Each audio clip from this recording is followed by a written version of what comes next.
Greetings and salutations, everybody. Welcome again to the last string of Sanity. You know, sometimes I have to do these greetings a little bit different, but this particular one is going to be on making wild animals small and pet size.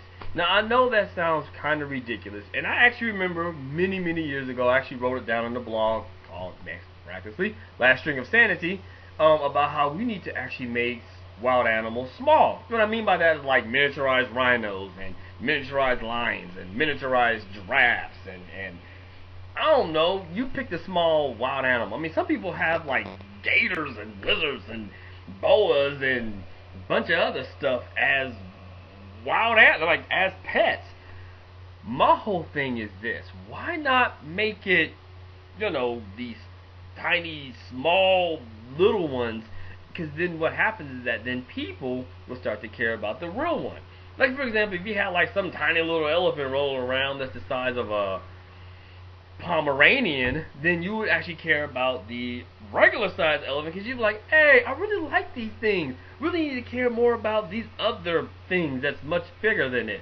Now, of course, that sounds crazy, and people said I was crazy. That was until the direct TV commercial came out, and they had this tiny little giraffe, and the guy is kissing it in the lips, and then he's up there doing the exercise with him on a treadmill, and everybody's like, oh, I want a little giraffe, and I was like, see, that's what I'm talking about. Told you this years before, if you had miniaturized wild animals, everybody would want one, and then everybody thought I was crazy until you actually saw a video of someone with a miniaturized wild animal, and you realize, hey, those things are actually pretty awesome.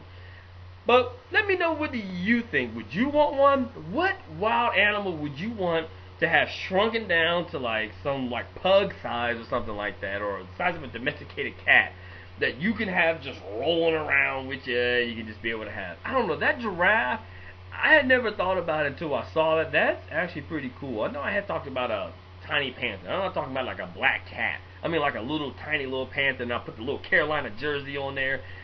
I don't know, but even myself was thinking like, what animal? Maybe even a tiny little rhino, because those things are a little cool.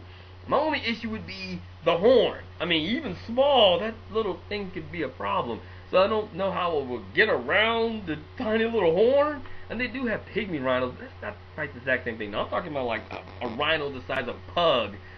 But I don't know how to get around that horn. But let me know, what animal would you want miniaturized? Just think about that. Just saying. Just saying. You never know with science. You just get it out there, and all of a sudden we start shrinking animals, and all of a sudden we start saying, hey, I need to care about big rhinos because I like my little one, and if the little one's coming from these big ones, they got to be around so I can have tiny little rhinos.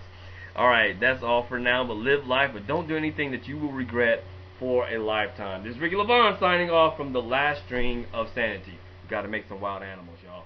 Small. Little.